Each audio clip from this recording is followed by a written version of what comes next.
Human fascination. The subjective nature of what we find interesting makes us unique. It gives us personality. It's what makes us human. Without fascination, life would be dull. Hobbies would cease to exist, and the nature of our curiosity would fade away in short notice. Despite the unique nature of our individual interests, very few topics tend to fascinate a wide portion of humanity. Throughout our history, topics like ancient Egyptians, worldwide sports, and technological innovations are a few examples of topics that pique the interest of the vast majority. But what about darker fascinations? This leads directly into the human curiosity of the criminal. The romanticized outlaw is a prime example of humans itching to learn about evil and how it affects others. The public image, pop culture references, and wide popularity of these criminals creates a direct contradiction to mass incarceration and how it is portrayed in prison tours throughout the world. What makes a romanticized outlaw? Is it the criminal's looks? Is it their gang? Is it the prison they serve time in? Maybe, but I believe it dives much deeper. The status of a romanticized outlaw is one that only few have achieved, but what characteristics are needed to earn this title? By definition, romanticized outlaws are a derived product of peasant societies which know no better means of self defense in a condition of abnormal tension and disruption. A heavy loaded definition, but many of these social bandits follow it closely. To start, the outlaw is born in a time of economic turmoil. This creates a disparity between the criminal and the people in positions of power. They feel as if all odds are stacked against them, along with the rest of the common folk. In order to find success, they eventually turn to crime, cheating their way to fortunes and hurting others, but they portray themselves as figures of hope for the common folk. These outlaws and their crimes stand as opposition to legal systems that are depriving everyone else. The media then creates the folklore figure, telling fabricated stories of their crimes and building a fandom of those who want to stand against legal forces. Their crimes are then embodied by the people. Citizens feel a sense of hope when their outlaw hero takes down a bank or makes a fortune through bootlegging. Their heroes are finding a way to succeed when not many can, and they're doing it in a way no one even considers. Thus, a romanticized outlaw is born. Two of the best examples of outlaw heroes are Jesse James and Al Capone, two influential figures in American history who have a legacy that has lasted generations and will last for many more. Let's first take a look at Jesse James. Jesse is immortalized in folklore as a Robin Hood figure who emerged during the heightened tensions leading up to the Civil War. This time period was a struggle for many Americans. Economic turmoil and social issues brought feelings of apprehension for each succeeding day. With rising tensions of the Civil War, Jesse joined a guerrilla warfare group, Quantrill's Raiders, exposing him to violence which later shaped his criminal endeavors. Alongside his brother and associates, he formed the James Younger Gang, embarking on daring bank and train robberies. His actions weren't always commended by the common folk, but his own portrayal as an avenger changed people's minds. Their actions were romanticized, perpetuating the legend. Despite his assassination, Jesse's image endures through pop culture references and dime novels, cementing his legacy as a hero of the common folk, a symbol of rebellion against oppressive institutions. Next, we'll take a look at Al Capone, Chicago's most famous mobster. Born in 1899 in Brooklyn, New York, Al Capone rose to infamy as a prominent mobster during the Prohibition era. He dominated organized crime in Chicago from 1925 to 1931. But before that, he dropped out of school at 14 and he drifted through odd jobs before joining a gang at 16 years old and joining forces with John Torrio. His love for mobbing and gangs would only grow from this point on.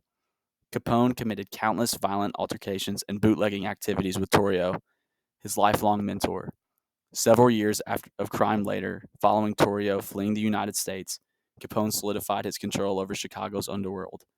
Despite his notorious reputation and involvement in events like the St. Valentine's Day Massacre, Capone cultivated a larger-than-life image, seeing at baseball games and even running soup kitchens during the Great Depression.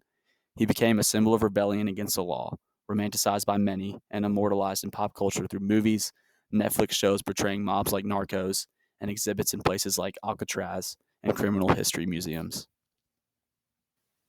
Not exactly the kind of people you want your children to be, right? Everyone seems to agree with that statement, but these outlaws fandoms say otherwise. So why are they so romanticized? My greatest proponent for this fascination comes from Stanton E. Samenow, a renowned forensic psychologist. He dives into the quote from a man who committed dozens of burglaries: "I can change from tears to ice and back again." This quote summarizes the mind of a criminal. It captures their innate ability to shut off sentimentality, the ability to shut off their moral consciousness and commit heinous acts. A man who refuses to step on an anthill can be the same man who has committed homicide. Why? He shut off his sentimentality.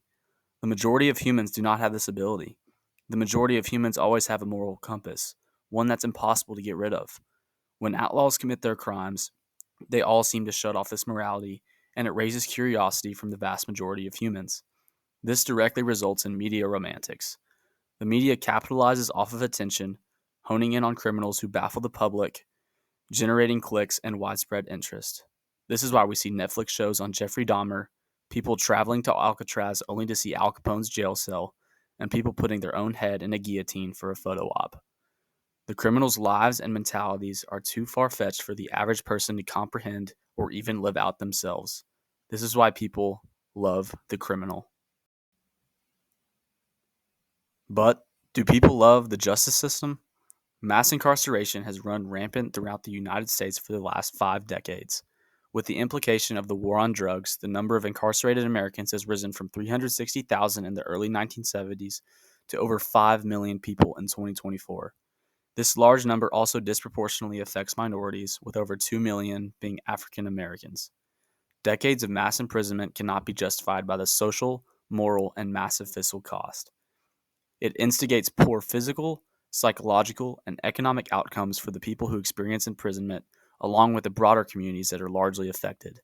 It also affects convicted people's right to vote, how they find stable jobs, and finding housing opportunities after their prison term is served.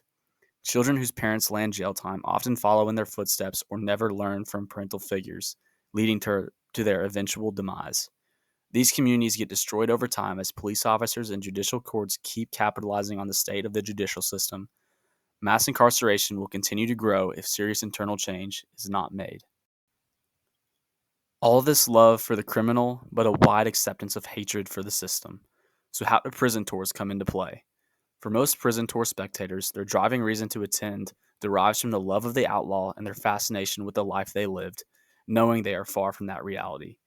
They learn about the life of a prisoner, famous outlaws who served time there, and other stories from when the penitentiary was active.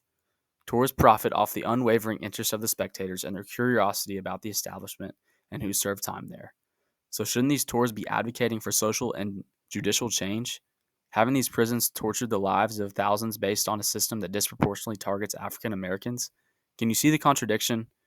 Prisons can reconcile this fandom of outlaws with advocating for social change by altering the tour itself.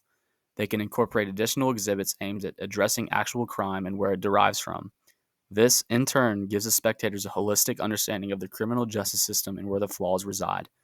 It would raise awareness on the impact of mass incarceration on society, as still, some people are without a clue. These additional exhibits can create social curiosity about mass incarceration while still maintaining a positive, entertaining tour for those who want to visualize the romanticized outlaw heroes. Human fascination, a powerful yet complex concept. Some of our greatest curiosities can contradict the direction society is heading. Prison tours can be that advocate for change. All it needs is the widespread fascination of justice.